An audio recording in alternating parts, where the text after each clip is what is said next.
the uptown lowdown.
the uptown lowdown.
Let's check that. How's that? Does that work? You hear me?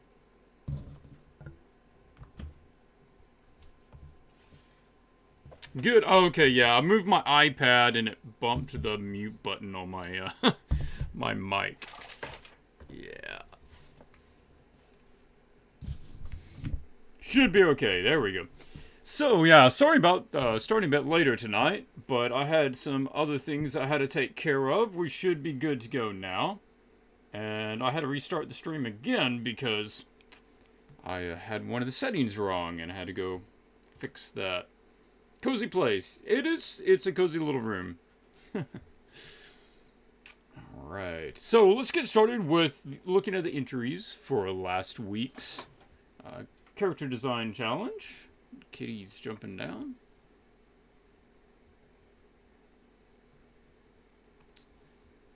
Trying to stack all my stuff. Nope, that's not what I need. So how are you guys doing this week? And yeah, Happy New Year, 2018, right? Wow, 2017 went by fast, tell you what. It really, really did. But some good stuff happened.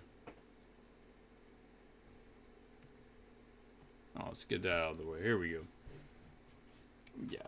Of course Kitty needs out right now. Just a second.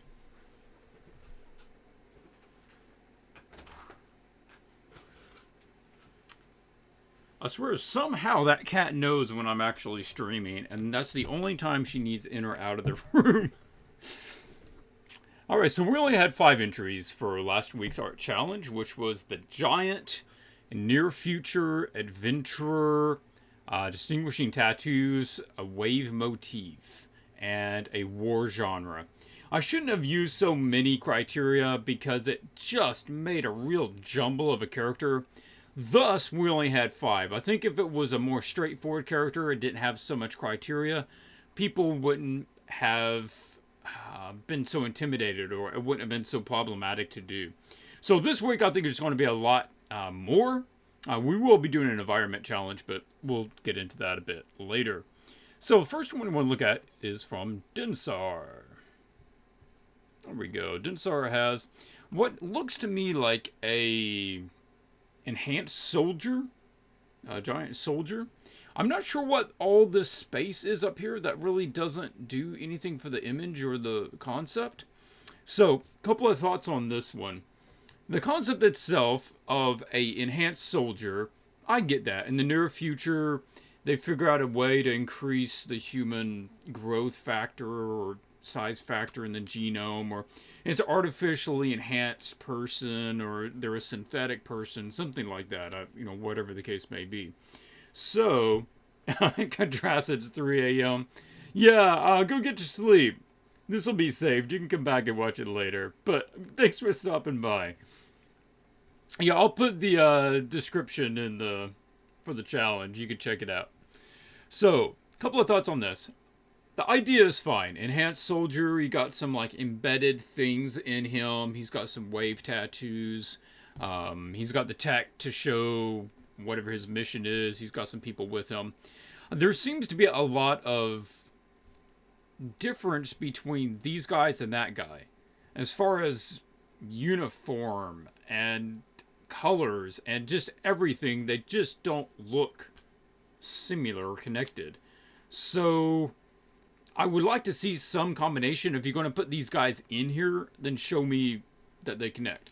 Number 2 is just about how you go about concepting and handling your colors, etc. The colors here aren't real well done. The lighting isn't real well done. You've got like the green glow from this, and there's sort of a shading going on. If you're not going to be able to commit to that stuff, as far as colors and lighting, then just stick to black and white. It's better to take more time and get a more refined concept than have a mediocre, well-handled colors and lighting. So, stepping back from that, I would say, where would you go from here? To enhance this, I would like to see him having some of the same gear that these guys have. And that way there's some correlation between the two of them. Also, you might want to take him in more of a Ghost in the Shell direction. If you saw the new Ghost in the Shell movie, the way that they have synthetic humans or synthetic body parts, and you sort of have seam lines along him, showing that he's engineered to be a giant. And maybe pieces had to be put together, or they can be, peeled back and he can be worked on. So seams, different colors, slightly variations for different areas. And maybe the tattoo is actually worked in as being some of the seam lines. That sort of thing. Also to see that he'd probably have some enhancements in this. If he was a soldier, if he was biologically enhanced to be this way, he'd probably have some sort of enhancement to his eyes, or an apparatus over his head, or at least a shirt. Anyway, I had some thoughts on that one. Jawa, Rero, welcome. Probably butchered your name. Sorry about that. Jay Welsh. He already said in, he or she, I forget, Welsh. They said that their tattoo designs on the back got lost in the painting process. That is something to pay attention to.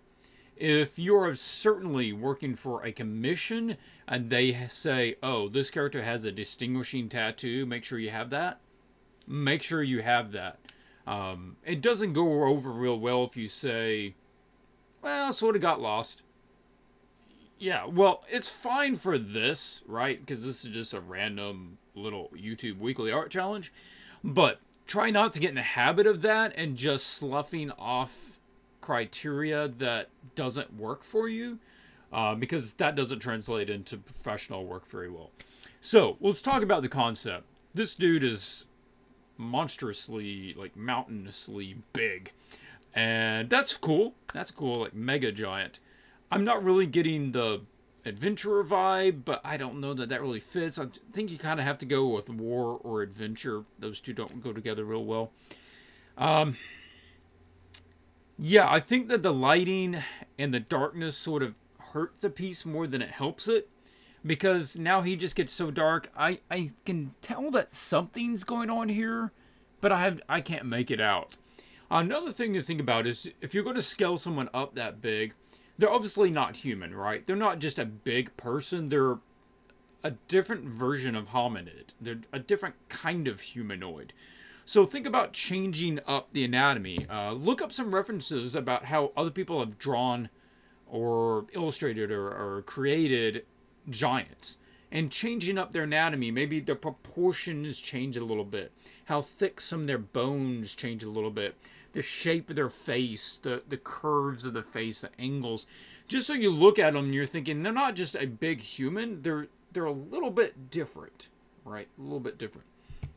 Or mix them in with something else. Give them, mix them with a plant. Mix them with an animal, so they have slightly different parts there. This is definitely more about the scene than it is that character. So if you wanted to go for that yourself, That's cool. Fine. I mean, do your scene. But for these particular challenges, I am looking more for the character idea, the character concept, and not so much for the entire scene. Okay. Next, Leo. Leo has a big guy, sort of a mix. He's got obviously a tech helmet going on, what seems like tech, and this seems very tribal, very ancient. He's got a spear too. I like the idea that this guy could be almost like a colossus. I don't know if he's supposed to be just gray-skinned or if he's stone. It'd be really neat if he was stone. You can go that way pretty quick. You go in and add just like little stone cracks, make it look rough, add some little dents in it, some variations, some spackling of stone. Otherwise, the skin, you might want to push it like too green or too blue to a certain color. Just gray itself sort of indicates either undead or stone. So, yeah. The mix is interesting. I would like to see you try to work on that a little bit more. It's got almost a Legend of Zelda Breath of the Wild sort of play that, like, he has that really ancient tablet that he has the information on, and there's some of the tech in that game. That might be somewhere you want to go look at some inspiration and how they can get high-tech things and put it in an ancient sort of situation and it not be real jarring. So, yeah, that's some ideas. I like the stance. I like you putting this down here for scale reference. I like the gold. Let's see maybe some of this sort of design worked in a little bit into this piece. It's just a big round piece right in the middle that has no visual interest to it. And let's do something with this, like tie it in a little bit to this design. So yeah, let's just make it a little more harmonious. I think the concept is a good direction though. ShadowWind 82. The computer thought I still had both of those. No, I'm not selecting both of those. Just this one. There we go. ShadowWind, completely different direction than everybody else. I appreciate the originality here, taking this a new way. So, big, monstrous sort of giant. I would say that a war is going on. The idea that I'm getting from this is that it's basically a war between the monsters and the humans. And I don't know what the heck this thing is. And like I was talking about earlier, it's changing up the anatomy so that you know it's humanoid, but it's not human. And that is very clear by the very long arms, very short legs, the squat sort of body. This hand bothers me a little bit. Like, most of this reads pretty well. I would say that you go find a reference to that hand. Just the way that the joints work isn't quite right. Even if you don't want it to be completely humanoid, go look at the hand of maybe like an ape might fit pretty well, or a gorilla, because they have those really long arms on the front, and their hands are a little more obviously animalistic. They're animals, but they're also very humanoid, and that might fit pretty well. Just see how the fingers bend. That doesn't quite fit for me. The metal piece here for the face, I know that you're trying to get the head to be real little, but man, that means that the entire head has to be at least smaller than that, and that seems pretty little. I might suggest making that just a little bit better, like 30% bigger. And I'm not sure what this is. If they're armor plates, then let's see those rendered a little bit well. Adio. Yeah, the stream hasn't been going very long yet, so yeah. So I would like to see that metal, or let me know what that is. And this is a pretty good inclusion of photos. We don't get a lot of photos put into the design, but he is doing some, I would say, photo bashing. Threw in some buildings in the background, skewed them up for the perspective that he wanted, and tossed in his character. So overall, I'm pretty happy with that. This one is from Urban Drawer. We have, okay, male giant. We don't have any indication of his size based on anything else. I think that would have been one of the major things to put in here. He could be regular sized for as far as I know, because I don't have anything to go against. Even if you don't want to do an entire scene, then something you could do with a character design like this is just have like this hand sitting over here on top of something that we can recognize as far as height. Like have it on top of a street pole, right? And there's a street pole there and he has his hand on it. Or there is a semi truck, right, parked right there. And you just see part of the cab and his hand is on the cab. Depending on how big you want to make him. Or you just have some other random silhouettes of people around him to show scale. And you do that sometimes in concept art, is you just show the silhouette of person and say, like, 6 feet. And you just mark 6 feet on there. Then you mark him and you say, 12 feet. And at least we can tell from that he's supposed to be big. Some of the things I do like, the mixing of the artificial legs with the human body. That's pretty cool. Okay. You took it a little bit different direction there, too. I would say run further with that. If he's going to be a giant, maybe that's one of the things that makes him even more giant. So extend the legs. Instead of the legs being down here, bring the legs even further down. And let's power these things up more. He's obviously got some real tech on there. These seem very basic. Just like a spring-loaded leg. So, artificial legs, cool. Tech legs, cool.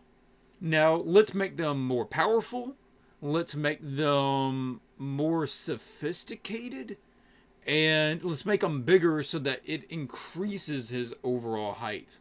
Yeah, I would just go with that. The bottom could probably stay about like that. And that might work pretty well. But let's rework how the thigh area goes. Yeah.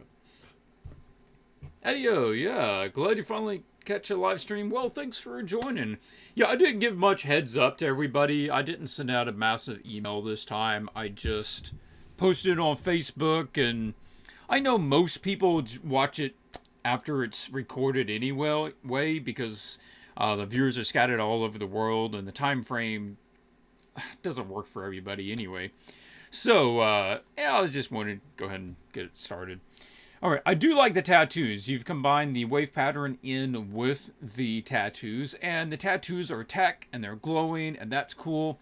I like the combination of being able to show the tattoos on the arm by having the sleeveless shirt.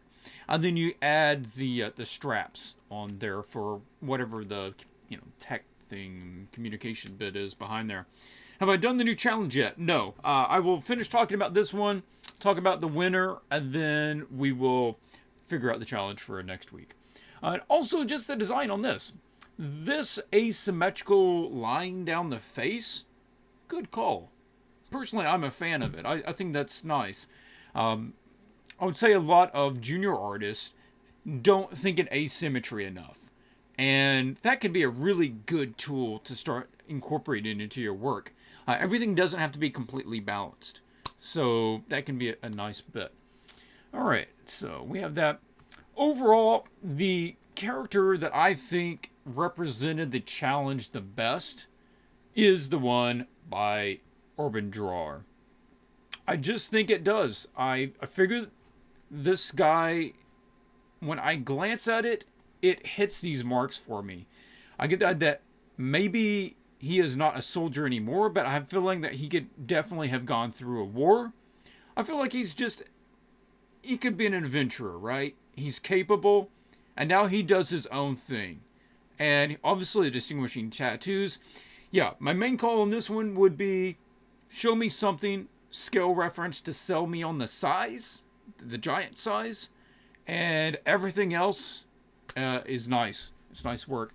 ShadowWind, I appreciate the originality, taking it in a completely different direction. Leo Chancel, I like the idea of the ancient. He's still like an ancient, but he has the near future technology. Jay Welsh, the overall scene is good. I'd like you to go ahead and continue with that. You can send me a link. Leave me a link in the description if you work on it some more.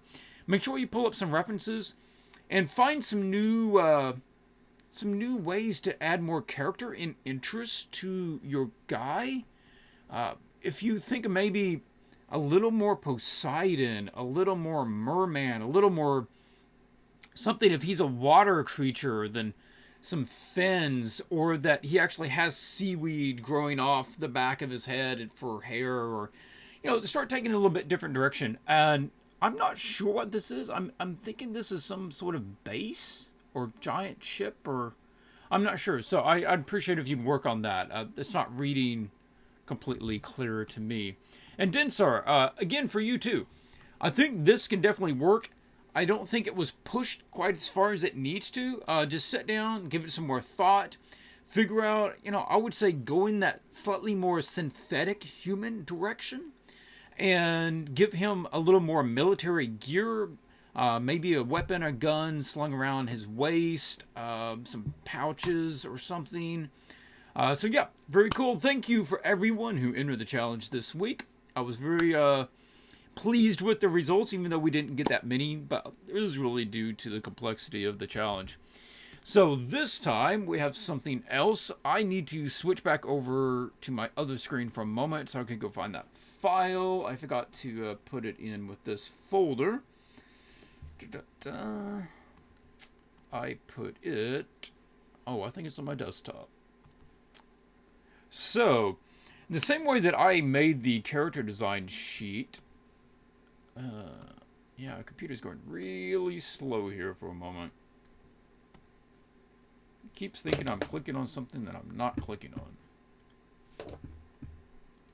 Same way that I made that list for the character design sheet, and we could just come up with a random character. I have made up a new sheet for environments. So that's pretty cool. And I'm also going to be using this on my Twitch stream. So I'll be doing some environment concepts over on my Twitch channel later this week. And I'll be using this. So if you want to catch me doing that, that's over at twitch.tv/swatchesart. I'll be doing that weekdays, casual painting. No portfolio reviews over there. No art challenges. If you just want to hang out with me while I'm sketching, toss me some ideas, chat with me, would love to have you. Okay.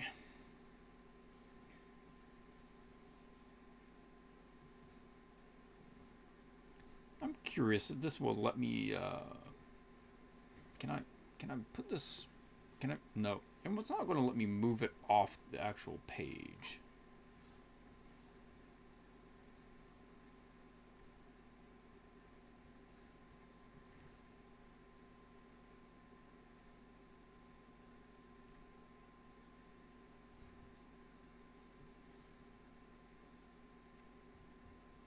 I'm trying to move the chat so I can see it. Just a second. The computer's like not sure what I'm trying to get it to do. Come on, YouTube. You know what I'm trying to do.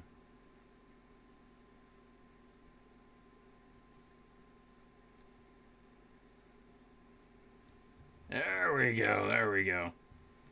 Dennis, thanks for your comments. It's great to get some feedback. Well, thank you for joining the challenge. Thank you. I appreciate you liking the feedback. Solardi, hi. Simple statement. Okay, so this is the. Oh, I can do that on my iPad. So this is the list. And random environment concepts. We have climate. Basically, it's top and bottom. Climate's some unique structure just to give it a focal point. Mood or tone. Some random elements to add into the scene. Small stuff. This isn't a major thing. This is just a little extra just to toss in there to take you a different direction. If you want to choose a location as far as Earth or an alien territory or a fantasy version of Earth, we could do that. I'm gonna pick and choose to see what makes sense for the image as it goes. Or you can choose to do this one, which is a man-made environment, which would be like a town or a village, a palace. It's a structure in itself is the environment. This is a natural environment that has maybe a structure in it. Then we could go into genre too, but I feel like you either need to do genre or you need to do mood and tone. You really wouldn't want to do something like bleak and whimsical together. That would be really weird. So I'm going to pull up a randomizer over here on my iPad, and we will do this. I really meant to pick up a D10 dice so I could just roll a dice and come up with the answer, but here we go. Random number generator. 1, 2, 10.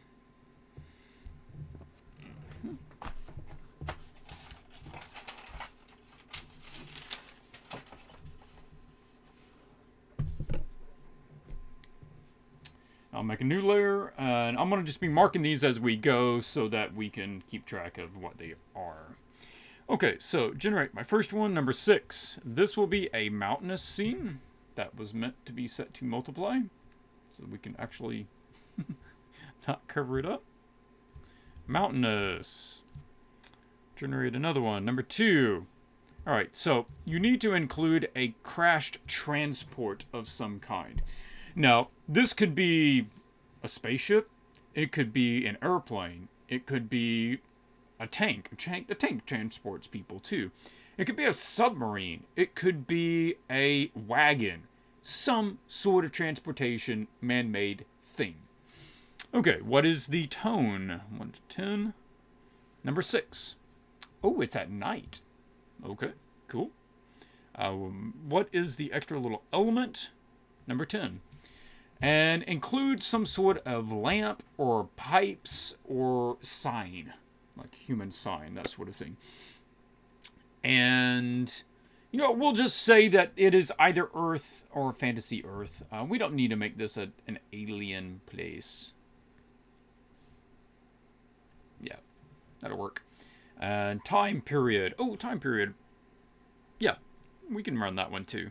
We'll add that one in there. Number 1. This is prehistoric. Okay, so that would give you a little more direction as far as transport. I'm thinking some sort of big wagon, or maybe it could even be like a a rope transport that had a tower that fell over, or maybe it was you can kind of get a little liberal with it. Maybe it was a animal that was a transport that had a a structure on top of it, like an elephant with some sort of structure up there that you could ride on, and then it fell off. And so anyway, yeah, a lot of options there. We'll do that. We will do a city one some other time, and then the night mood, it's enough. We don't need a genre. So that is the description. I will leave that there. I don't think I need this anymore.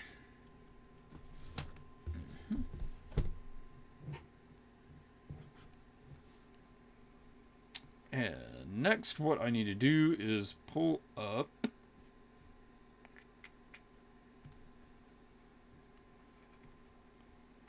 my list of portfolios, and we'll go over some portfolios, maybe do some Paintovers. How many portfolios do we have? Okay. And we do choose portfolios at random. And again, I just use a generator to come up with a number. So how are you guys' New Year's going? Everybody have a good time? I hung out with some friends myself. We didn't even stay up to midnight. We all started getting too tired. But we had a good time just sitting around talking, enjoying some good food. Alright, so we have 172 portfolios. Some of them we've already done before, so I figure it's a bit less than that. And which one are we going to take a look at? This one.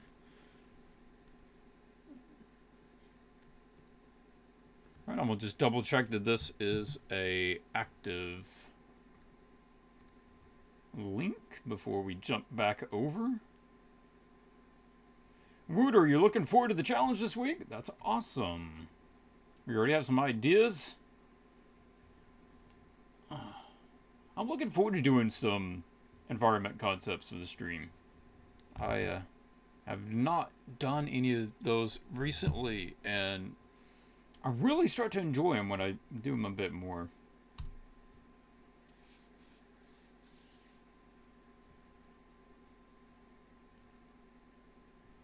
I actually think that we've looked at this portfolio before. I know I've looked at this. No, I think I've looked at this before. I can't remember if I did it on stream or not. No, I've talked through this one before. I know I have. Alright, so we're not going to do that. I've done that at some point. I just don't remember when.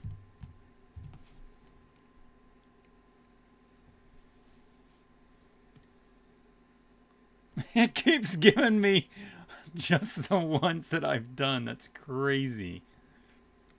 Out of all that list.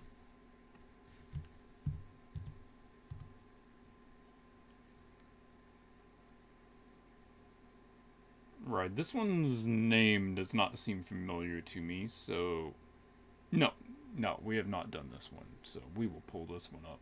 Take a look at it. Pull that off in a different tab so that we can look at it.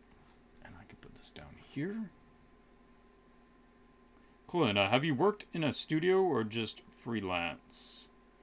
I have worked freelance almost entirely. About a year and a half ago, I went up to Seattle to the Wizards of the Coast home office, and I worked on a team up there for 3 weeks on a concept art push. There were 6 of us in a room together, and we did a lot of the concept art for one of the new upcoming sets of Magic. So the way it works is that you all come in there, you have an art director, and they give you an outline of what this new plane is, which is the worlds in Magic. And you each kind of grab a piece of that and start designing it.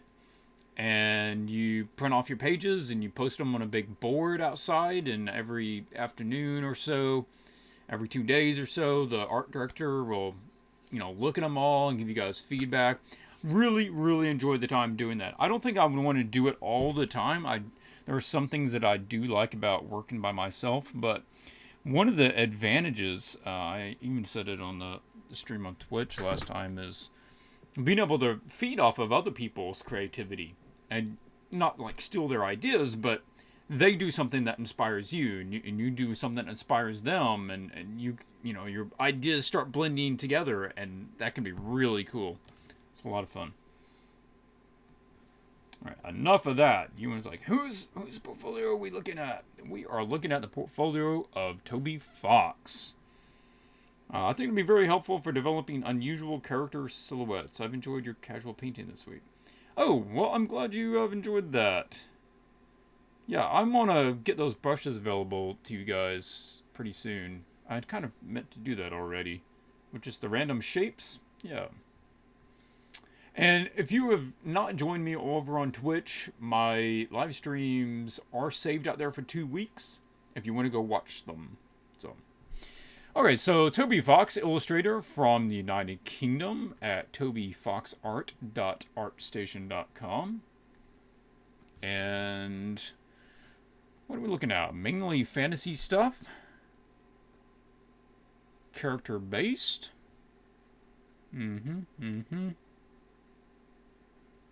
I'm guessing this is fan art. Okay, not concept for the movie. But that's fan art. Alright. Skyrim fan art. One of my favorite games of all time. Certainly the one I've played the most. This is a nice piece. It really is. I like this limited red palette with just the blue accent color.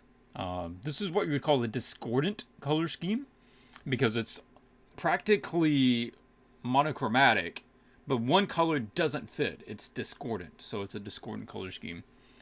All of these little bitty sort of grungy textures, a lot of people don't pull that off very well, but it works extremely well in this one. And one of the reasons is because everything doesn't have that. They obviously have that, and the metal is textured and the skin is textured on all of them, and you know, chainmail is textured, but the smoke back here is very simple. It's very flat, and it allows there to be some soft points and some complex points, and that's a very good balance they have there. Right. Yeah, a good piece. Nice textures. All right, what else are we looking at? This one does particularly catch my eyes. Feathered Dragon, Flower Fairy, and the Unicorn. That's a beautiful triptych. Pull up on that. Yeah, the albino. Having done albino for the Alice in Neon challenge, the main character was, I can appreciate there's some subtlety to pulling off that much white and those really pale tones, but yet there's some beautiful colors in there too. This is very well handled. It gives like a watercolor feel. This is also some good execution of handling the values very carefully. So not using a lot of darks over here. They're not outlining these scales and feathers. And by the way, that's a beautiful transition. I love that. I love this scale to feather transition. Kitty is here, and you evidently want to say hi. Okay. And the subtle pink tone at the end of the feathers. Very nice. Okay, Kitty. You need to jump back up on your shelf. Okay.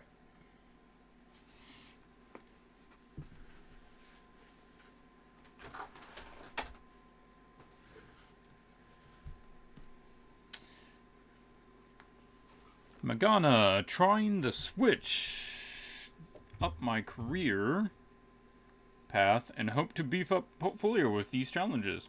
Awesome. Yeah, that's one of the whole reasons I'm doing that, is just to give people a reason to keep working and fill out their portfolio.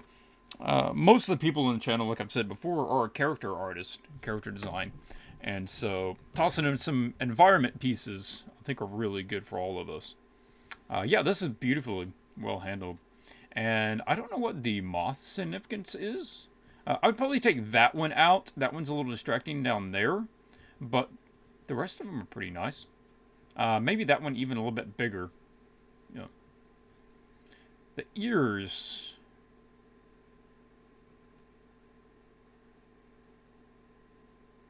I think the ears are too small.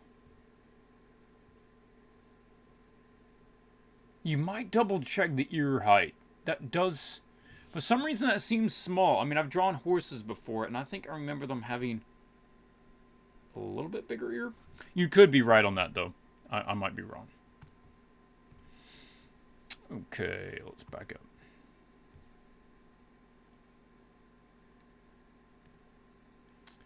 There's a little horror theme going on as well. Got some studies. You have some fan art. It's like, this is good fan art.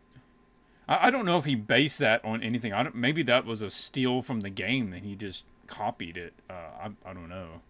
But it was well handled. This is interesting. Okay, fan art from the Legend film. Yeah, doing like a new poster design. It's well handled. Textures, that sort of thing. I have to say that I tried to watch that movie, but I got so bored I did not make it through. So.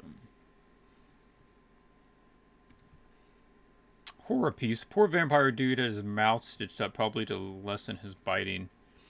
It's good job of the undead tone. Obviously, vampire being undead.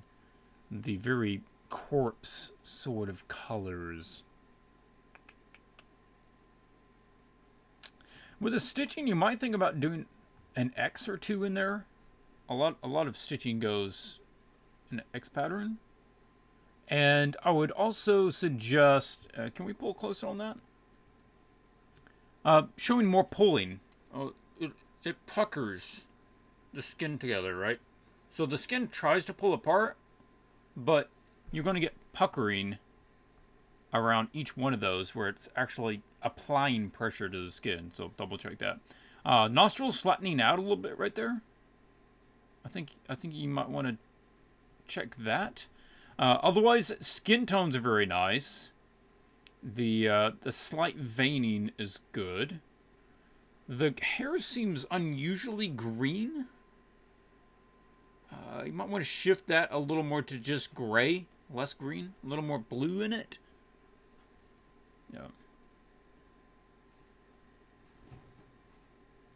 This is very,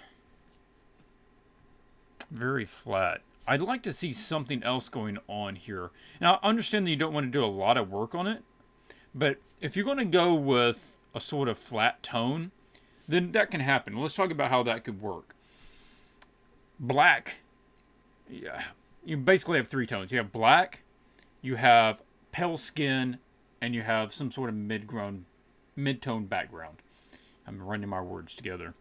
So what you would do is make the hair practically black, and then you make the shirt black. And I'm talking like 99% black.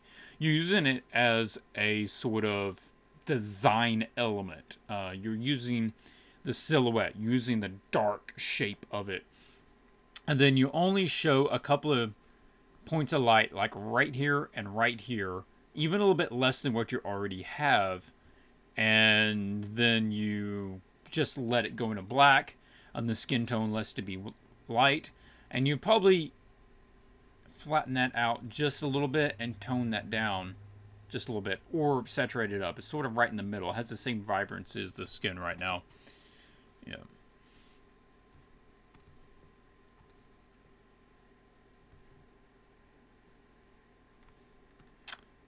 Autumnal Elf. It's coming up in the time of year again, alternately titled Pumpkin Spice Sprite. Nice. Clever. I wanted to try out Ross Tran's method of portrait painting where he paints on top of a photograph of himself. Oh yeah, okay, here we go. That's a nice GIF. I appreciate people doing those. Yeah, if you've not seen Ross Tran, he goes by Ross Draws, then it's a fun, useful way to do it. You start with a photograph, and a lot of times not much of that photograph survives. And I've done it before where, you know, I'll photograph myself and I'll start drawing and painting over the photograph so I know the anatomy and perspective, everything's right. None of the photograph makes it through to the final because you have to redesign like the clothing, and you have to relight it and recolor it, so it all gets changed. But it gives you a starting point, and you don't have that blank canvas sort of problem. I think what would help here, if you push this a bit further, is instead of running it darker towards the back there, have a white, like nice bright white edge, and not super fine, but let it be backlit with a nice sharp little backlight right along there. And then you might even do it with some of these hairs here that they're catching the light, and they're really shining bright. Something else is kind of getting me. I really think that the eyebrows need to be maybe a little bit darker.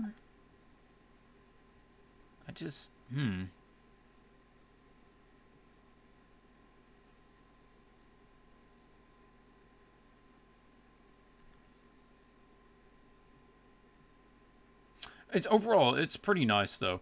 I would suggest pulling up a little more volume on these. Find a couple of big strands or groups. This sort of just blurs all together, and it either needs to go purposely fuzzy or soft, purposely like flat tones, or it needs to have a little more like this sort of division right here where you just have kind of a dark tone with this other tone on top. There's not lines, there's not detailing per se. There's not highlights and shadows per strand, but that going on a little bit more. So you have like a lighter group spot that goes over top of a darker one underneath. I think you probably just had some of that and then lost a little bit. But okay. Moving on. Yeah, these aren't really needing Paintovers. I'm just talking through some ideas mainly on this portfolio.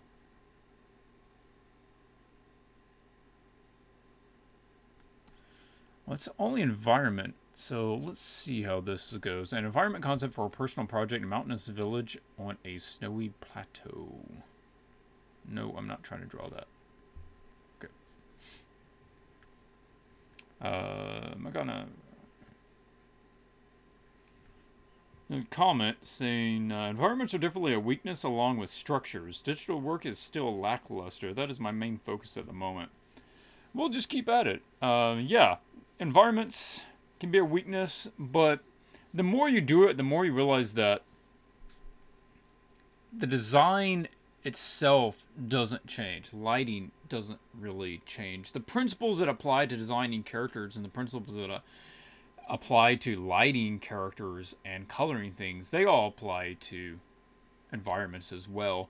You have to learn some of the new forms. You have to learn how to mimic some natural shapes and understand how, you know, erosion works and how rocks work. So you have to learn some new patterns like that. But as you start working with it, you'll see how they overlap. And you realize that you're not really starting from scratch. You can adapt a lot of that same knowledge. This one little tree, man, he's like about to fall off the edge. I find that kind of humorous. So let's talk about some of the ideas going on. He's got his own little kingdom here. I like the big chasm going around it. It reminds me a little bit of Machu Picchu. That has all the mountains sort of encircling it and the canyon around it. He has the focal point. That's good. If he didn't have this in there, the piece wouldn't have nearly as much. It also gives me size reference, which is good. So he didn't really overwork that. He just sort of established there's a city here. Is this supposed to be a person? That's not reading quite right for me. You might want to work on that silhouette or make it a little bit closer, or yeah, something. I think that's supposed to be a person. I would say work on that a little bit.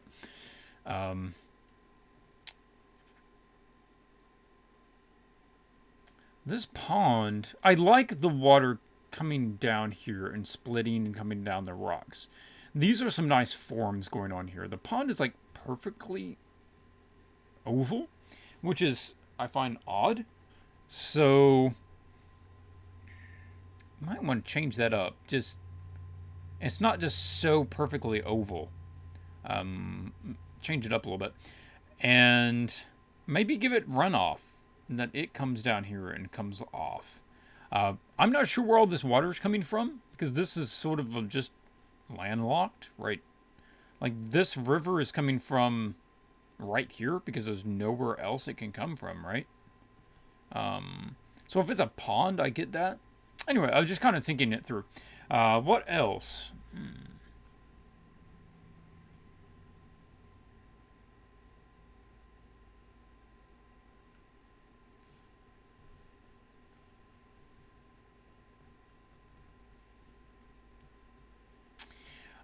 I would play with this shape a little bit more. I'm getting a almost bowl feeling from this, but I would say to push that even further. So this all seems a little flat, but you could create a real crater filling, and I would say push that even higher, like double the size of that mountain, and give it a more unique top to it. I'll let it slope down, and it really is like they're in this big sort of bowl. I'll let this one come up a bit higher, and it pulls back around.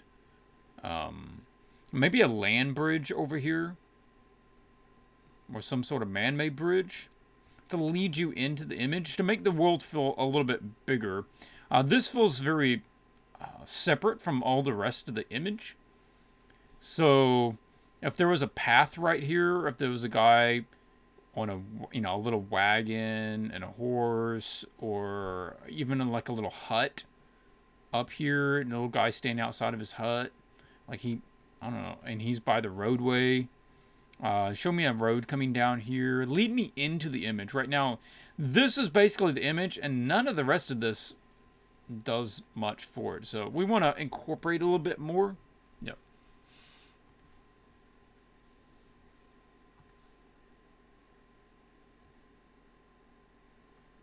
All right, anything else we really need to go over? I think we give it a pretty good look. He's doing excellent work. Toby's, you're doing good work. And there was not major stuff going on here. I don't think he's getting much professional work. I mean, most of this seems Extreme Teen Bible of Pan. Most of this seems like personal work. And not professional pieces. This is one of my favorite. I think these are really, really nice. I think you can find a market to sell those if you've got it out there enough.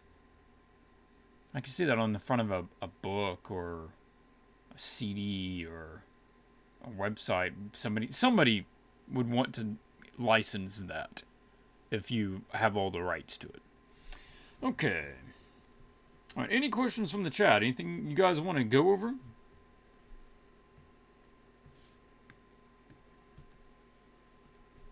I think the chat might be freezing up.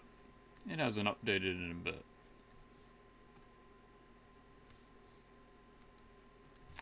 I'm gonna test, see if that's working for me.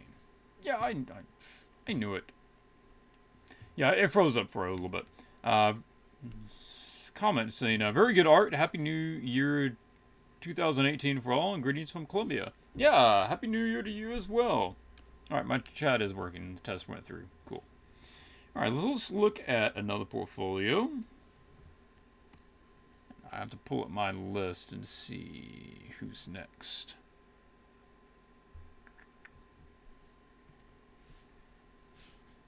Okay, I need to mark that one as done.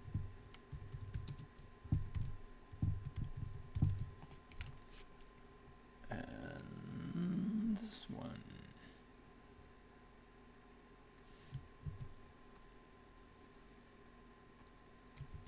Another ArtStation account. See if it's an active link.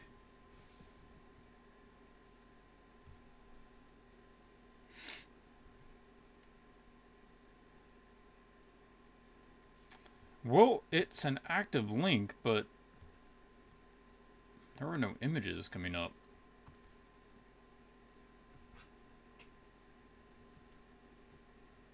I'm not sure why you would send me a portfolio that doesn't have any links on it.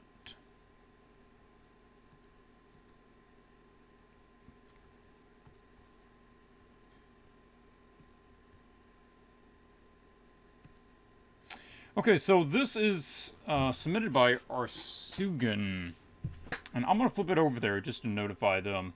You submitted your portfolio, but there's nothing here. And I would suggest that you resubmit it, because obviously I can't critique anything here. There's nothing to look at. So make sure you resubmit that. And I need to take it off my list because that's not usable.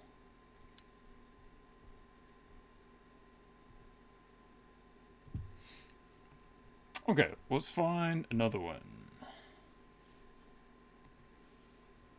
Come on, I'd love to look at how to create mountainside textures, since it sounds like we'll be doing that this week.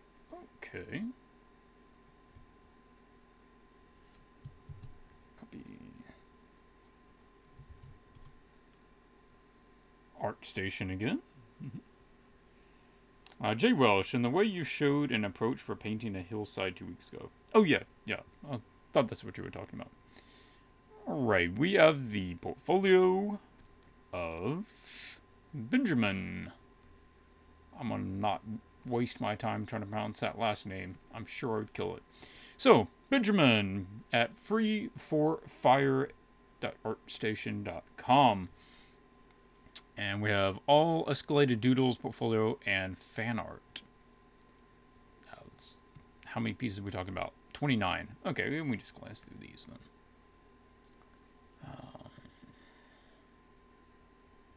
These have a good read, you know, from being small. Character stands out well. I get the context of what's going on here. And these are just little pieces of them, but they still do show up well. Alright, a lot of fantasy stuff, more creature stuff. Right. Oh, let's start just looking through some of these, see what we have. Phageborn, Banish, Greens. This piece is the second job I did for the online TCG, Phageborn. It's one of those fun cards that you can either potentially completely ruin your opponent's strategy. Okay. So, we see the concepts there. Some good concepts. I'm really playing around the idea of falling through some sort of portal. Time-lapse speed painting. Yeah, it works out well. He has the dark figure against a light background, a light source. And he is green, and it uses purple, which are pretty much complementary colors. And that he stands out well. Falling through the rift of some kind, I get that. I kind of like the design too. It's sort of generic fantasy evil dude, but yeah, it works. Warm-up doodle to grow up strong. Greeting. Here's another warm-up doodle of mine from a few weeks ago. Featuring a sort of dragon family having dinner. Raw turkey gizzard again. Nice. I like these designs. This is an unusual take for a dragon. And it has the antennae that come off the top and the front. I don't think I've seen that. I don't recall seeing that. And doing the whole plate all the way down. This is an interesting version. The lighting is nice. Yeah. Hex Shards of Fate. Greetings. Piece I did for TCG Hex Shards of Fate from Cryptozoic for the Dead of Winter expansion. Was quite tricky as I could only shade the skeleton use cross-hatching was still fun. Yeah, I bet that had a really odd brief. I bet when you read that, you were like, they want what? Black and white, hand-drawn, crossed-hatch skeleton over a purple and blue background that's realistic. I assume that makes more sense in the game. But skeleton looks pretty cool. It has a very good graphic sort of quality to it. I like this magic effect of the bright blue, just sort of fiery ether stuff coming around. This light, I think you could probably take that one out. It's odd because this follows along with the curve of the neck, and the two really are not related because they're obviously that's far background. So I don't think you really need that. The scale of that doesn't quite work. I think this one's supposed to be a lot closer to us, but the swords are the same size, and that's further away. So I would suggest getting this one and cropping in on it, making it twice as close, twice as big. And you can have less of it on there.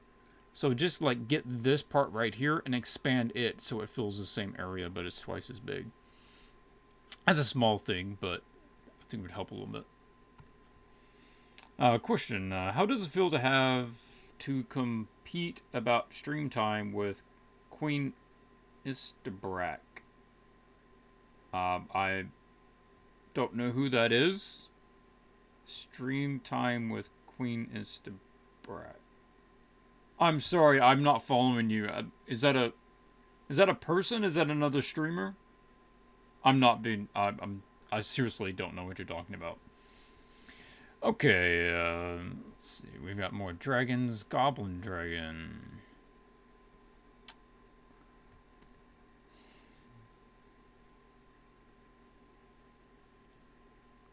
Yeah, it was probably a good joke if I knew who that was. I just didn't have any context for it. So, Overwatch Reaper fan art. Greetings. Oh yeah, because Reaper normally has that face. Okay. I also expect him to look like a 14-year-old edgy emo kid with a voice changer, but that's just a hunch of mine. Okay, so this is just your imagination of what he looks like under the mask, because we don't know. All right. Yeah, that would be pretty creepy. That's sort of messed up. No, I'm trying to go down. All right, nothing. Okay. Can we pull in a little bit? Oh, that's nice. All right. It's well handled. Obviously, it's kind of a disturbing anatomy. That's the whole idea. But it is well handled. The bone underneath there is good. And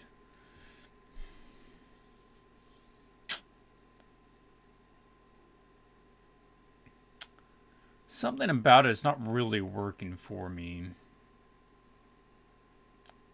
I think it has to do with part of the lighting. So we have the shadow coming down here and over like that. Okay, granted. But we also have a shadow coming down from the upper eye with that being lit. That can't have light on it. This whole area is in shadow. That whole eye needs to be shadowed. All of it. All of it. Now, if you want to have him have glowing white eyes in the middle for his pupil, that's cool. Yeah, take that. But all the rest of it does need to be in shadow. Or he can have glowing red eyes or whatever. But I would say it would be more interesting if you had an asymmetrical shadow across the face. So instead of the light being perfectly centered, if the shadow fell off to an angle this way, it fell off to an angle that way, or his whole face was in shadow, or instead, that's just a very standard way to shade something, like right across there. So that'd be something to think about. The hair seems too precise. It all just really follows like it's groomed. I don't get the idea this is a guy that grooms real well. So, I'd break it up with some kind of twisting out the other way. And then with his skin being folded, I think it would kind of bunch up a little bit. So roughen that up some. Yeah. Maybe the shadows are too soft. The shadows may need to be a bit harder on certain areas. Yeah, it does have a very soft feel.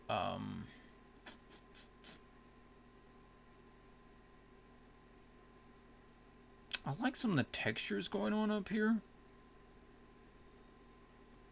If you wanted to make the scene a little more creepy, a little more dramatic, get rid of this back green light. Let that go to darkness. So you can still have some of these fuzzy bits in the air, which is, that's cool. But only right where this light is coming down and hitting him. So the only light source is basically on him, and then let that start falling off into shadow. Let's pull it into Photoshop, and let's see. Can I pull it over here? Will you recognize it if I do that? No. Yeah, Firefox recently changed your ability to actually drag an image off of the window, and I can't say that I'm a big fan of that. So I have to download it and go open it up. Save image. Just put it on my desktop.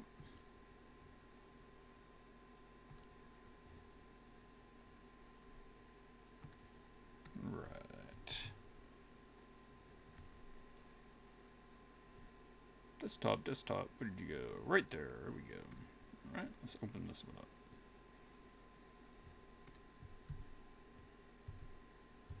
Oh, I need to switch back to my screen.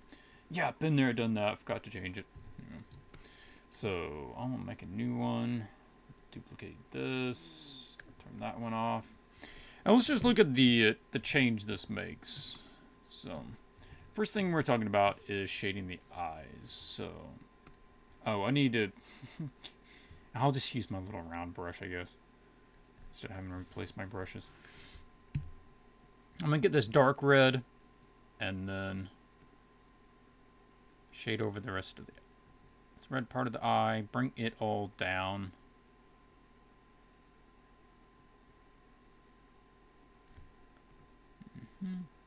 Now this is not going to be finished. If you have not caught the stream before, then know that this will not be a finished concept. I'm doing this fast to try to get the idea across. Now maybe he has... Maybe his eye is like red. Instead of just white, you know?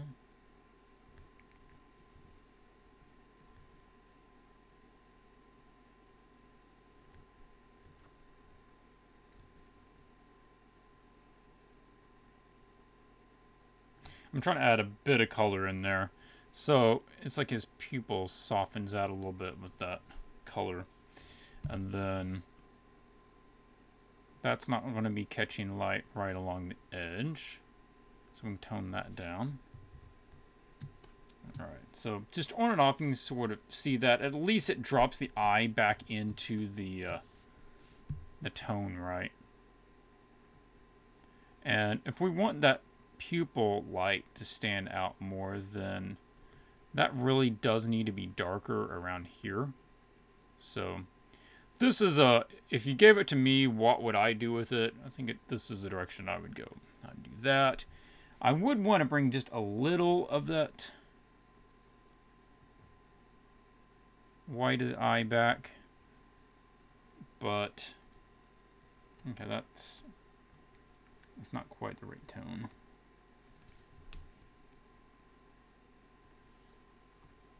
Set that down a little bit.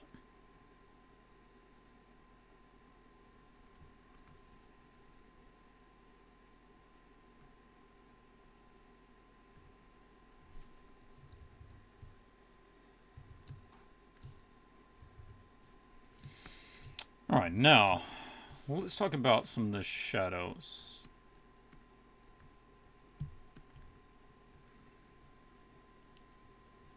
I'll say the light is going to hit this.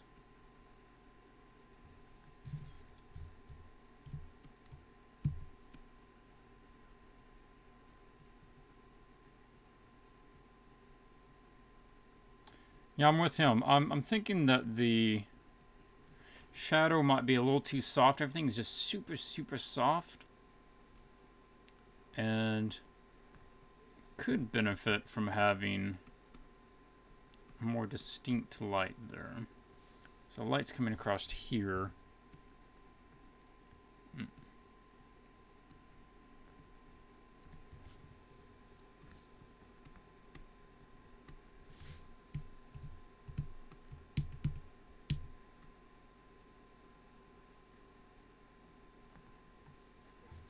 Got a little bit different angle on it.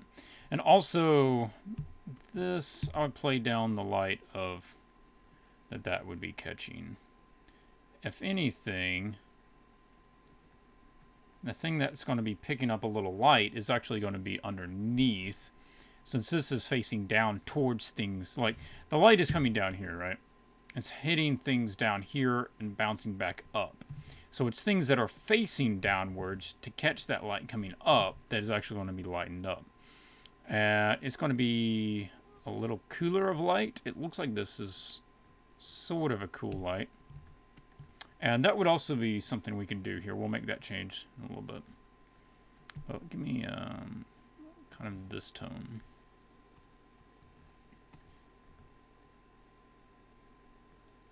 Just have low opacity, and I'll make a little pass here. So I'm just tossing some light up on the plane above the eye that would be facing downwards a little bit.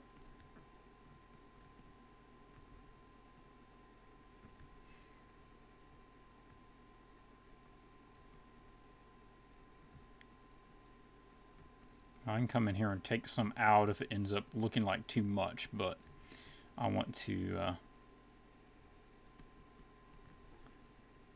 add a bit more before I decide whether that's right or not. And then, because this light is fairly bright, it is actually going to make this, it's going to make the eyebrows actually cast a shadow going up. So if this light is bright that's coming down here and hitting, then it's going to be strong enough to actually make a shadow go up, causing the forehead to become darker. So put it on a different plane. There is going to be some spill light. So light that up a little bit. That was more than I needed. And let's put in a filter here. Photo filter. For cool. And we don't need it everywhere, so I'm going to inverse that. And then I'm going to just paint it in where I want it, which is over the skin area. I think it'd be more, a little more cold, a little more fitting if his skin wasn't such normal tone. Right. It's a little cooler of a light source.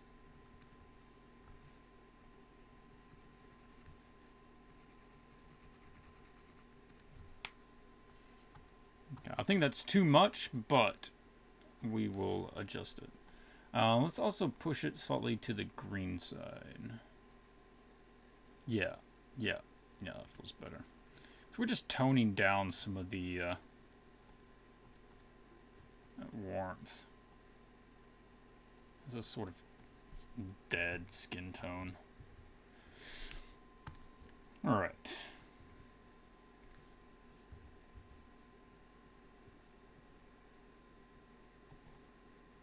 Prabash, hi Clint, want to drop in and say Happy New Year's. Happy New Year's to you as well. Thanks for dropping by. Now, let's see whether or not this change to the lighting in the background would look good. I'm going to grab some of this dark. Actually, can I do it this way? Is it going to be smart enough to... Nope.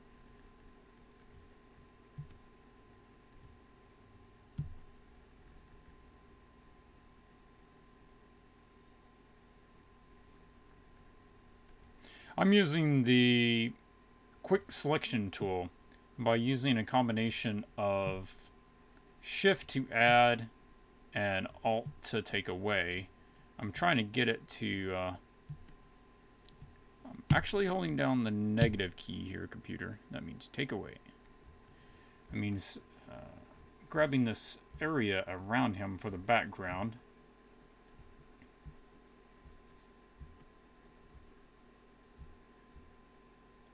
Okay, and then I will feather that selection by 1, just a little bit. Let's copy that, paste it up here.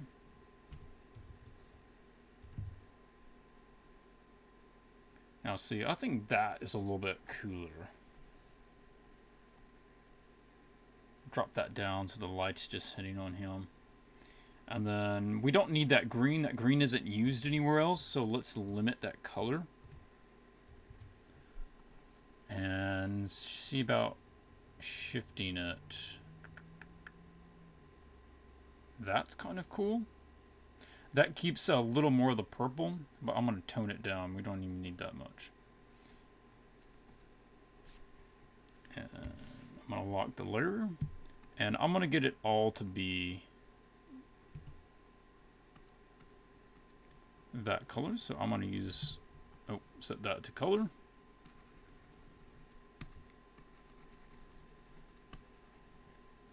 Do that. And then I also want to get a little bit of it and add that same sort of purple tone along him so that those look like they play together. And I'm going to use a burn tool. I'll set that to midtones at first and burn along the edge.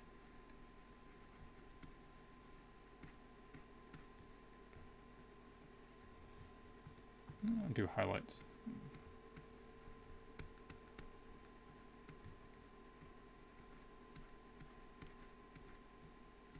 I'm just making a little more dramatic of a light. Make it very localized. So it's just hitting right there.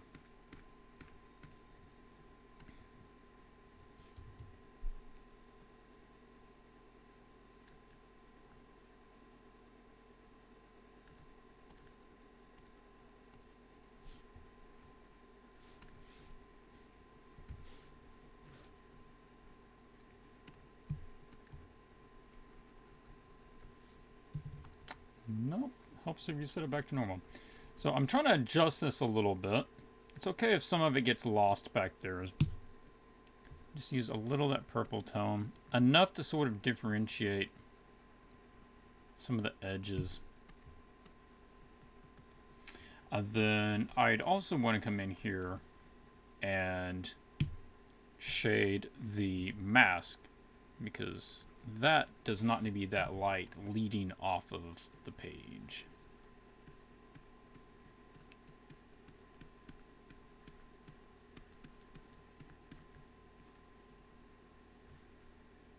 And I think we need to add, we cooled down this with the cyan light, and we need to add that same tone over to this one so they are consistent.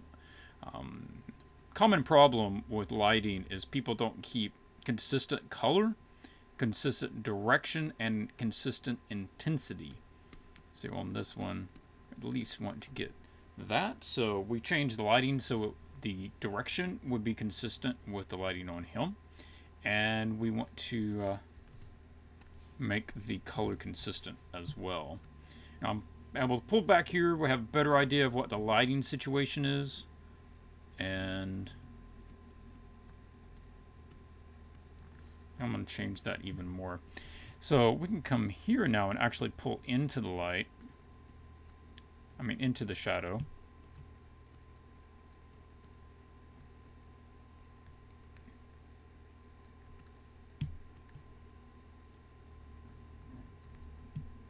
I'm grabbing some of that greenish blue tone that the light sort of is in and running that along the edge. Yeah.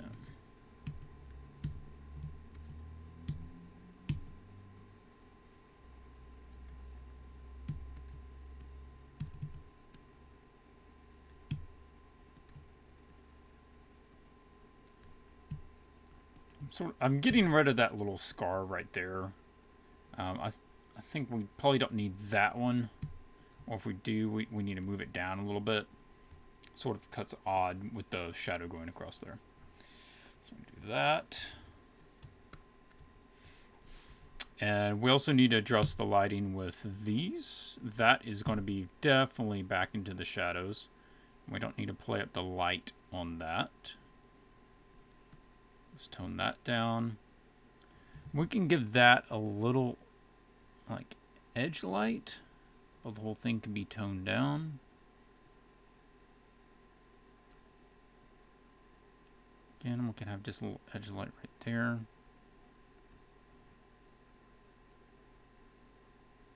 It'll still sell as metal.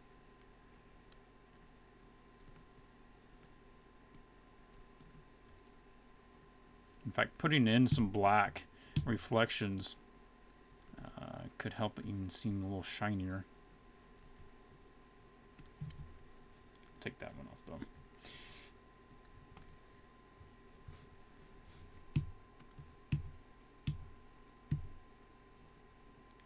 Maybe we just hit a little light like across here, and that's kind of where the light stops. It's just that area. So that's the way I would suggest. This is you know, very blue. You have blue, green, yellow, tan, pink, red, and it's disjointed because of that. There's not a consistent color scheme going on. The lighting is very straightforward, and sometimes straightforward is what you want. You want it very understandable. Usually you use very simple lighting for complex scenes so that they don't become unreadable. But for a very simple scene like this, then you can get a little more clever with the lighting. And I think that has a more menacing, chilling feel to it. And underlighting, having that subtle glow underlighting makes them feel even more unnatural because underlight is unnatural. And that's not the normal way that we see people. So, yeah, that's some ideas on how you could take that. I'll jump back over to see what we have in the chat. And the character doesn't seem to be separate from the background. Let's see, I wouldn't have thought of using the filter in that way. Yeah, I use filters like that a lot, just to tint things together. And you don't have to do the whole image. Just get one area and shift it a little bit. And if you're not working with a lot of layers, then, you know, you just do that and then immediately flatten it down into your paints. So, you know, the character doesn't seem to be separate from the background. You know, that's a good point. Let's talk about that for a second. There's a couple of options. Garrett, that was your comment. I really like the textures they made on the coat. I do too. There were good textures here on the coat. The leather is nice. To me, it seems very much like a carbon fiber fabric. Yeah, it probably is something more advanced like that. Okay. So, let's make a new layer. And I'm going to put it right here. Okay. This is another one that if you wanted to, you could add another light source back there. So I grabbed just something like this. There could be a light, you know, shining up here. I don't think I would, though.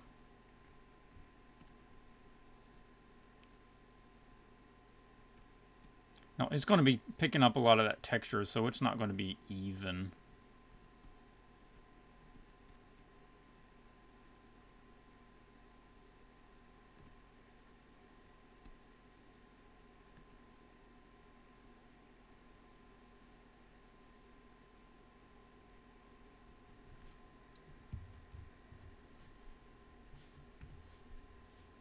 Nope, back to the brush. Come on.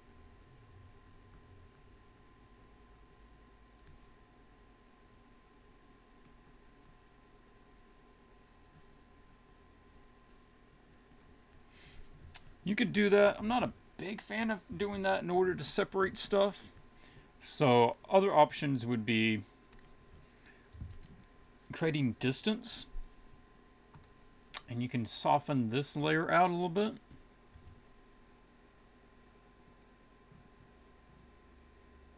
Just brighten it up so that it doesn't compete quite as much, or you can just go black, right? And that's also an option, is going really, really dark, so he literally gets lost in the shadows. And that can be a cool way to take it too. It gives an ominous feeling. Let's do that, unlock it, and then bring it down.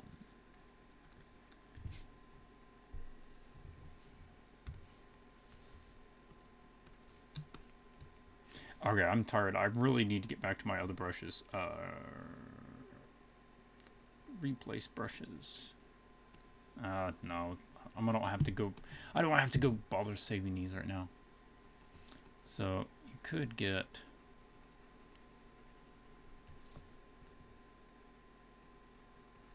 that. And you literally, he's just like stepping out of the shadows. And there's that one light. And that's all it is. I'm going to make that light even more dramatic. Cancel that out over here. And this can all go to shadows too.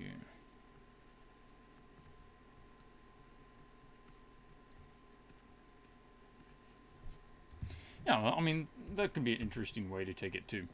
So, yeah, there's options there. There's definitely options there. Alright, enough on that. Let's take another look at more portfolio. At least one more. I'll pull up my list. Mark that one as done.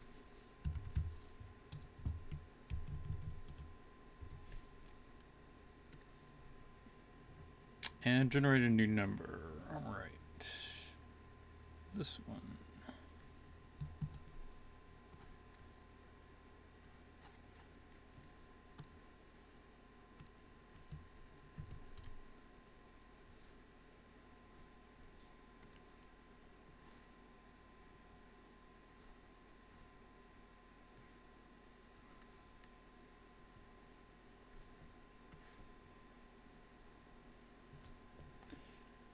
Okay, active link, cool. Yeah, we'll switch over and take a look at it then. All right, so we have the portfolio of Rashad Jones over at rashadjones.com. Simple enough. Illustration, Salabia.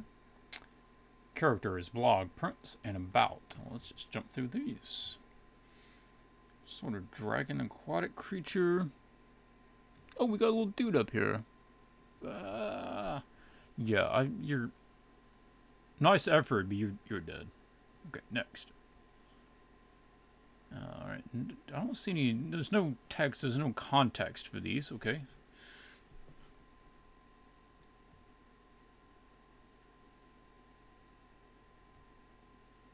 A lion man. Mm-hmm.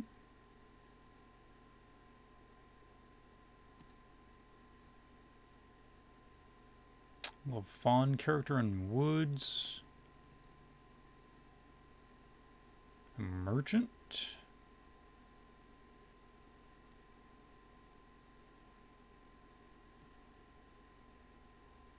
Some sort of deity creature.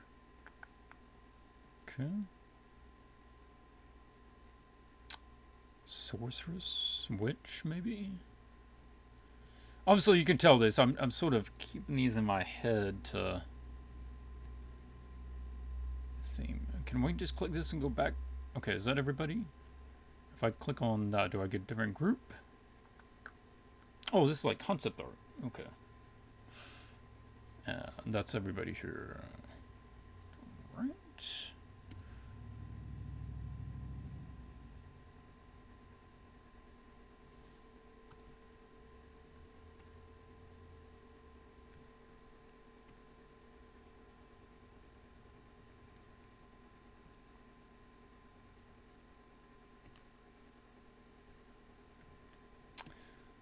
Okay, definitely more characters.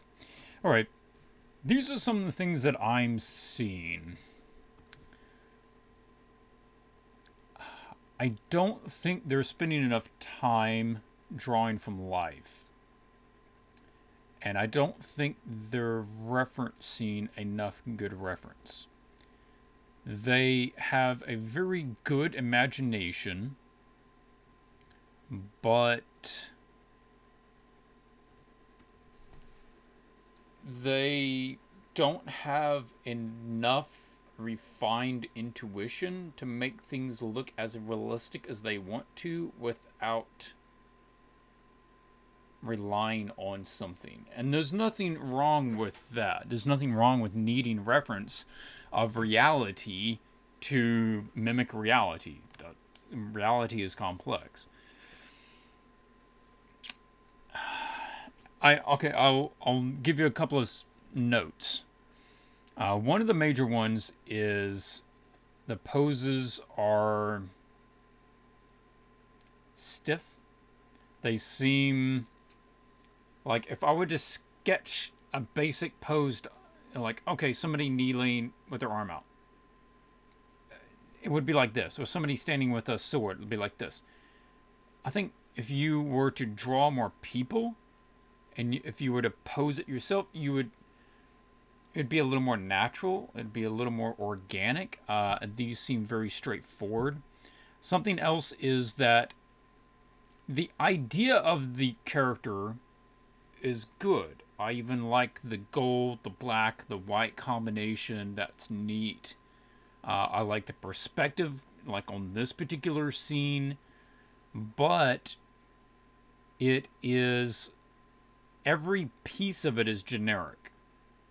This is a generic spearhead. If you just ask somebody to draw a spearhead, they draw that. And if you ask somebody to draw hair, they would draw something like that. And if you have somebody to draw a mane, they draw... It's not specific in any way. It's not... Every element itself isn't really creative or realistic.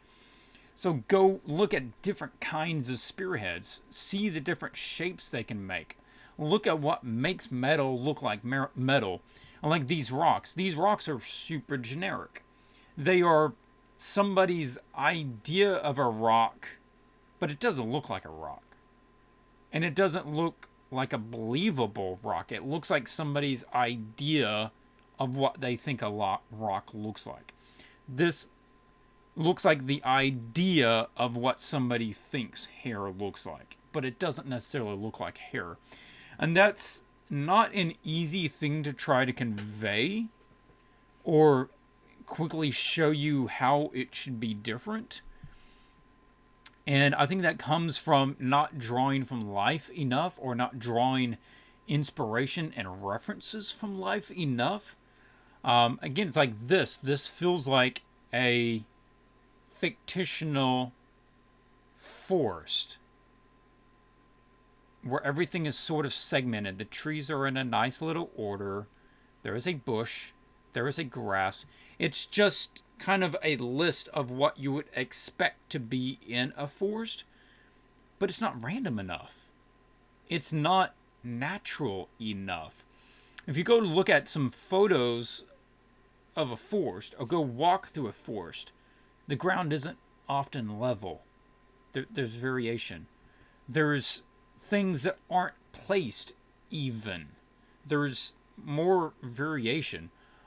This is just like a little too, I want to say, idyllic or straightforward, generic. Another way you can think about it is first pass. It's like, this is a very first pass idea of, okay, there's folds coming down. Okay, I'll draw some folds like that. But if you go take some photos and see how folds work, they're going to be a little more intricate than that. They're going to be a little more interesting than that, or you can find more interesting patterns. So I would say to them, draw more from life, study lighting, study folds. You're doing a lot of folds, and the folds seem not real believable. Take the time to get good references, or really learn whatever that is before you try to draw it from imagination. This is kind of like what we talked about earlier, which is it's better to do a little bit less and do it really well than try to do a lot and not do it quite so well. They're trying to draw a lot from imagination, and it's all coming out okay, rather than getting that same thing and drawing a little less from imagination and a little more from reference and selling it a lot better. Like this, the distance, if there's that much atmosphere between here and there that this mountain is faded out, there is just as much atmosphere between me and him, because he is at the same plane as that mountain. He can't have that much bright color. He can't have that much dark. He can't be that vibrant and sharp and colorful at that distance. There is too much. And you say, well, that's just your opinion. No, that's what you've already established with your own image.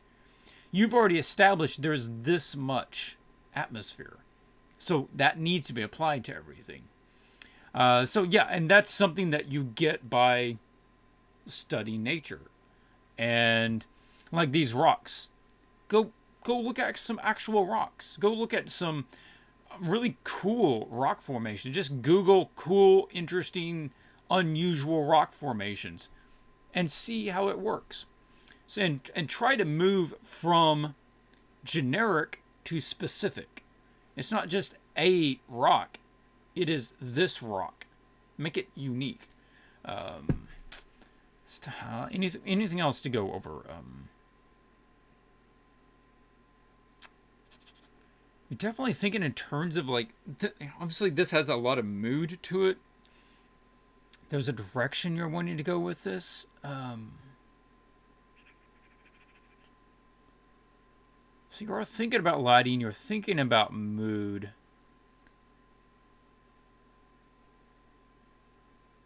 I think you need to get something like this, then go look up pictures of creepy forests and find some neat curves. And This is not when you stop an image. This is when you say, it's a good direction. Now let's actually paint it. This isn't the painting. This is the foundation of the image. Then you start painting the final. And then that's where you start pulling your pictures together. That's when you start going each piece. You come up here and you start drawing this tree. And you pulling those out. Now, you don't have to detail all of that tree. It can be practically a silhouette. But how can I get more out of that branch? How can I twist that? How can I bend that to be more interesting? How can I bend this tree? How can I do this fog more interesting? How can I make that have a better transition? How can I, like this is very flat. I don't know what the lighting is on this. Like this isn't decided. This face needs work. Now, I'm talking about a lot of negatives here. They know what they're doing right. I don't need to sit here and tell them a lot about the things they're doing right. They know the things they're doing right. I'm talking about where do you go? And that's what a lot of people have a problem with. They get to a certain point, maybe like where Jones is here, and they're like, where do you go from here? I feel like I've got a lot of the basic things down, and they do. They have most of the basic things down. But it's pushing beyond this and saying, okay, this is good. Now be willing to double the amount of work time that you put into this. Did this take you 20 hours? Okay, be willing to put 40 into it. Be willing to get some feedback. Take some more classes. Yeah, it's not easy. This is the one thing that you need to do, but I think proper studies, do more lighting studies, do more texture studies, do fabric folding patterns, creases, do studies on that stuff, drape some fabric and draw it. Look for tutorials on how fabric folds and bends and the patterns it creates, because it's a three-dimensional thing. It has to, that three-dimensional form is bendable, and it has to bend. So like if you move your arm and it has a sleeve, the sleeve didn't become shorter. Sleeve didn't disappear. It has to go somewhere. So three-dimensionally, it starts creating these patterns in order to change the topography so that there's still the same amount of sleeve in a smaller space. And if you can start understanding three-dimensionally what sort of forms it has to do to change that topography, you can work those out in your head, or at least memorize some of the patterns. All right.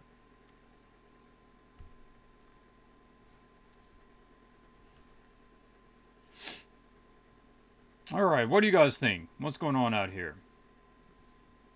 I think my chat is frozen. I think that's what it is. Because I think somebody has mentioned something or typed something within the last 10 minutes, and it is just not coming up.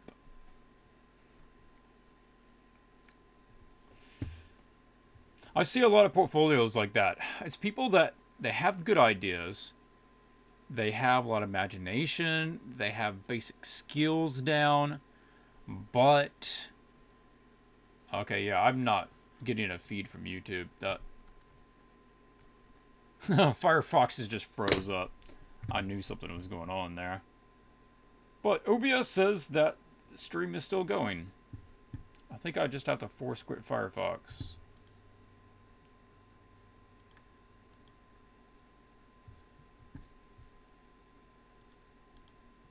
Yeah, unfortunately, I think I'm going to have to do that. Yeah, Firefox locked up.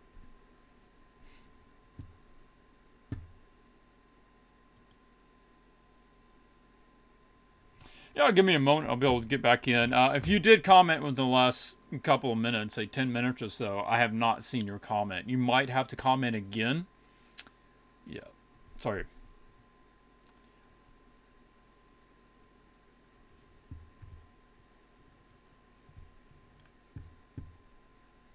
I don't really want to go too much longer. I'm trying to get to bed earlier tonight.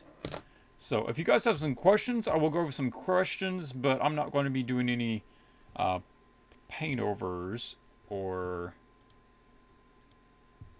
any more portfolio reviews tonight.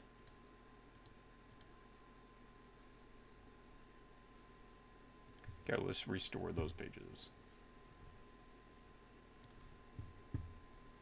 I do love this new internet connection, though. No dropped frames. Everything looks good. I just can't do 1920 by 1080. I have to do 1280 by 720 resolution. But that should be okay.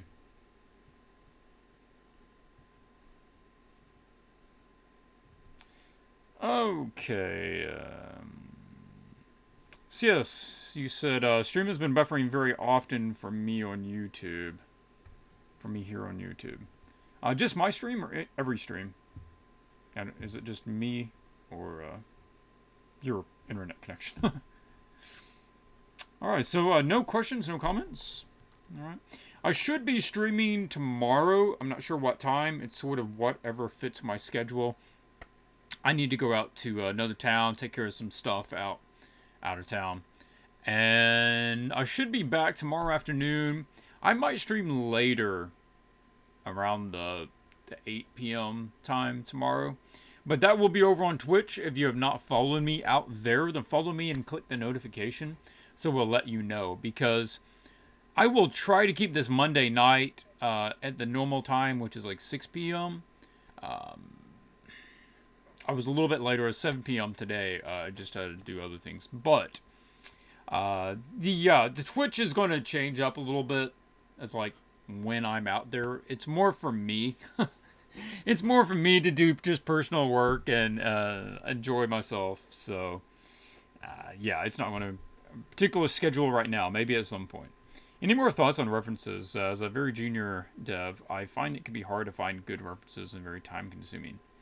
Yes, it can be. It depends on what you're referencing. I would say certainly any poses need to be referenced. You can take that with a webcam. You can take that with your phone. Just grab a friend or anybody around that is okay, coworker, whatever it is, and just get them in the pose. And it doesn't have to be right. You don't have to have the lighting right. They don't even have to have the right clothes or costume or anything.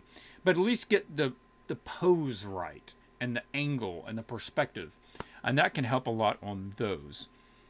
Other references. Things that you can go look at. Some good photos. They're purchasable. I'm not sponsored by them or anything, but I've mentioned them before. And that is photobash.org. And Jonas DeRoe, concept artist. Really great work. You can look up his work too. Photobash.org. Go out there. Super, super high quality photos. And he's adding new photos constantly.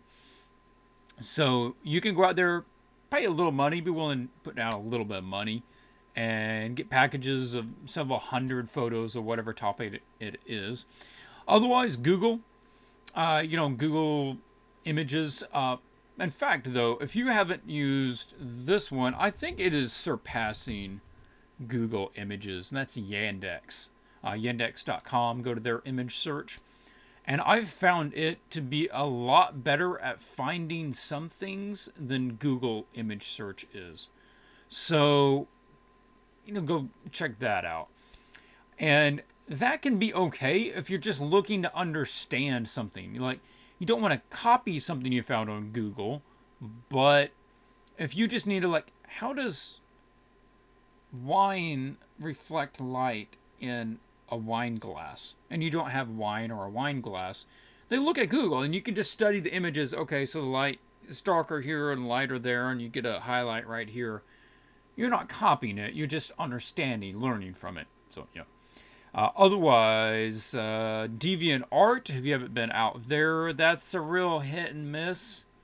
There's a lot of useless references that people post out there, but sometimes you find something really useful. So yeah.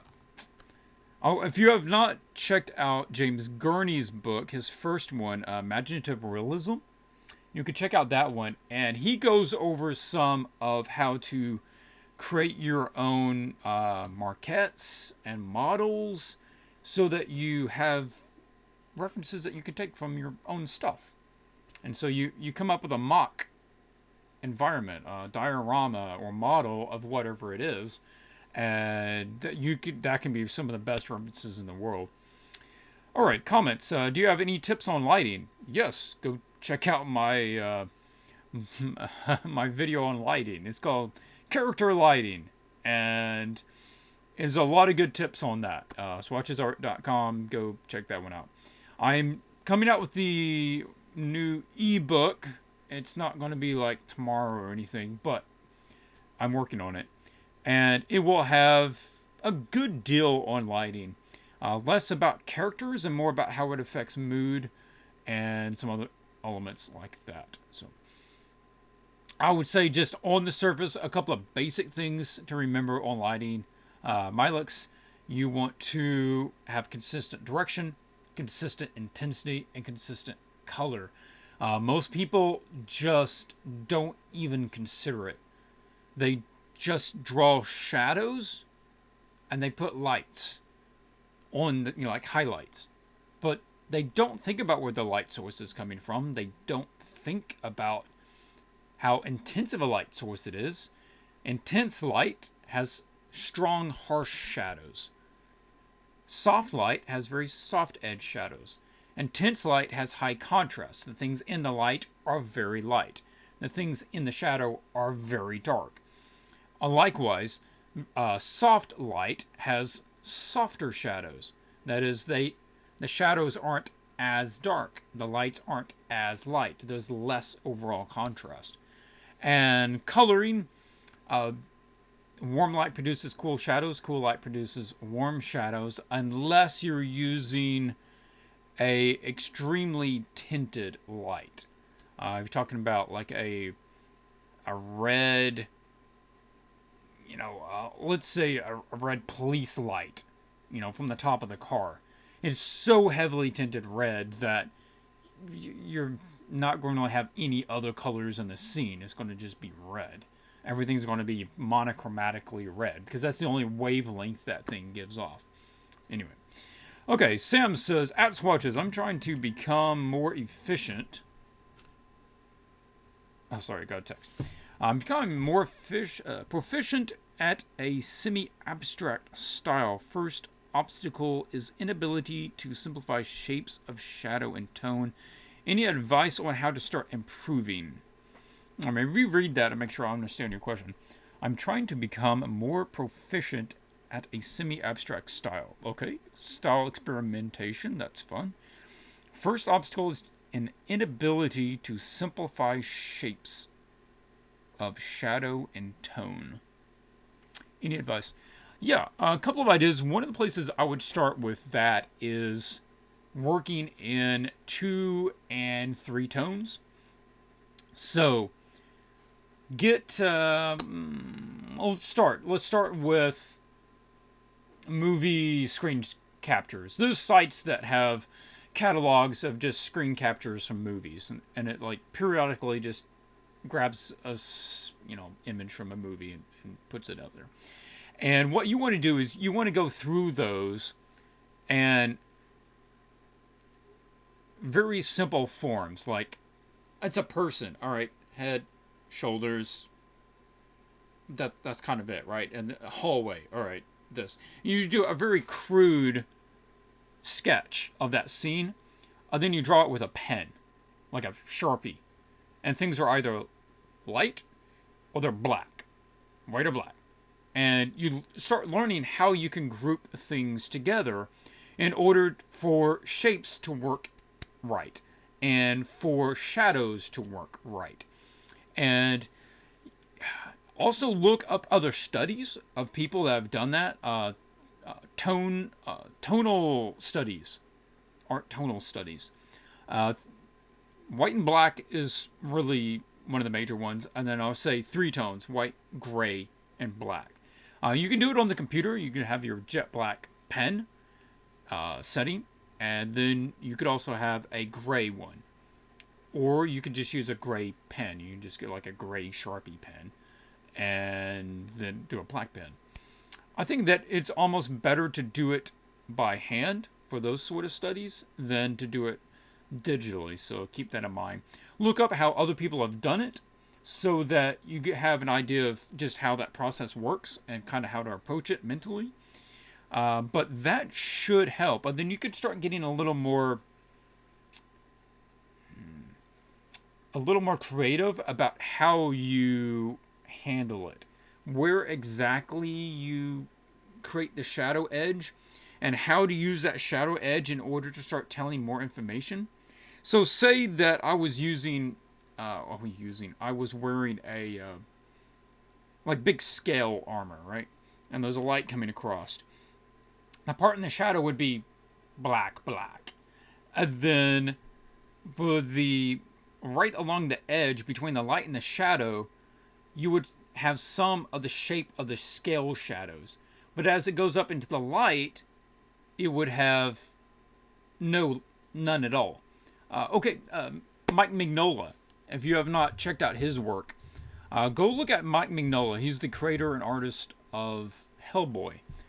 And his use of shadows is pretty much second to none. It's really, really good. He has a deceptively simple art style, but he uses it very well. And he's taken it to, and it's probably not the direction that you're going with yours, but he's taken it to a sort of abstract direction. It becomes very graphical in its nature, and not strictly speaking realistic. So hopefully that gives you some ideas, some studies, some other artists to look for, tonal studies. Check those out. Check out Mike Mignola. Yeah, a lot of places to go from there. And in fact, those are great studies to do for anyone. I enjoy doing them when I have the chance as well. So Mike Mignola has a excellent book. I don't have it in here. I've got a copy of it somewhere. Basically, it's The Art of Hellboy. And I really enjoy that book. And I would suggest picking it up if you like that style, want to learn from that at all. He's also really good with compositions and arranging characters like the front of the comic book. I really like that. So there's a lot of things to be learned from that as well.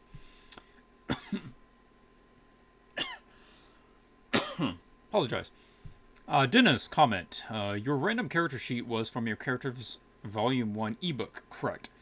Does the fact that you now have a new environment random generation sheet mean that you will be coming up with environments ebook? Hadn't really thought about it, but I imagine I will at some point. I don't feel like I am fluent enough in environments to do an ebook about it, but maybe Twitch will help me with that, and I'll get to do more environment concepts with Twitch, and yeah, or maybe I'll work in more environment stuff a bit later. I wonder how Mike gained his shape language. I don't know. I read that book. I don't remember him saying. I know that it was not always the way it is now. He definitely had a more standard art style to the comic industry before he started working on Hellboy. He did work on, say, Batman. There was a lot of normal, ongoing characters that we know about that he did work on. He was a standard name in the industry. But he kept a more normal style. It wasn't as blocky. It didn't have those big blacks and shadows. But then that really just fit Hellboy's sort of gothic, angle. So going back to the word, the angles of his art, it's very angled. There's a lot of straight lines like that, hard edges. They just fit with design. Comment. Mignola was also consultant Disney's Atlantis movie. Oh, I did not know that, but that I see that correlation now. I think that the art book for that movie has a lot of stuff from him. I'd have to check since it's been a while. I would not be surprised. I've never seen Atlantis, that movie, all the way through. It came out sort of as I was getting past childhood, and I'd stopped watching Disney stuff that much. But yeah, I could see where his influence would also be in there. Very, very much so. There was a comment up here that I saw that I did not answer.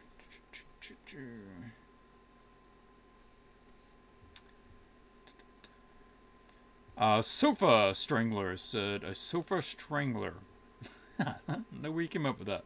Will you ever stream earlier in the day? Yes. It's like 4 a.m. here. I understand if that's difficult, but if you'd ever do, I'd like to catch it. Yeah, I'd like to start doing that with Twitch. Mondays are likely going to be sticking around in this same sort of time. But yeah, on Twitch, I would like to start streaming early in the day because honestly, I'm not at the peak right now. Just, it's at the end of the day. It's 9 o'clock at night. I've been going all day long, so my brain's starting to, gear down at the end of the day. And I think I would be doing better work at, a little past the lunch. So yeah, follow me on Twitch, and you're likely to catch me out there earlier. Got a comment, Andres Magana. I've been using a lot of art from Magic the Gathering instantly as a bar to meet with my digital art. Okay, yeah, like a goal to go to, yeah. Did you work on the new expansion with the Conquistadors and Aztec Mayan? Yes, I did. I did several images for them, which was what feels like a long time ago. I've said it before, but if you're new, maybe you don't know this. I do work for Magic the Gathering, the game. I do card illustrations, and there's a big lag in between when you draw something for the game and when it actually comes out. There's usually 10 months, give or take a month. Sometimes it's 9, sometimes it's more like a year. So by the time people see the art, it's already it's already way in my past. It was last year, and I kind of already forgot about it, and I've done, dozen pieces since then. So, yeah, I did some. How many did I do for that? I'm pulling them up to try to remember. 1, 2.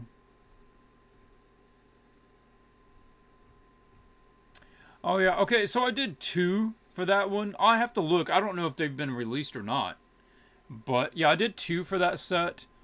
And I had a big commission at that time, too. It was a marketing piece that I did that took up multiple card times. And so I didn't do as many as I'd normally do. I just did 2 for that world. Yeah.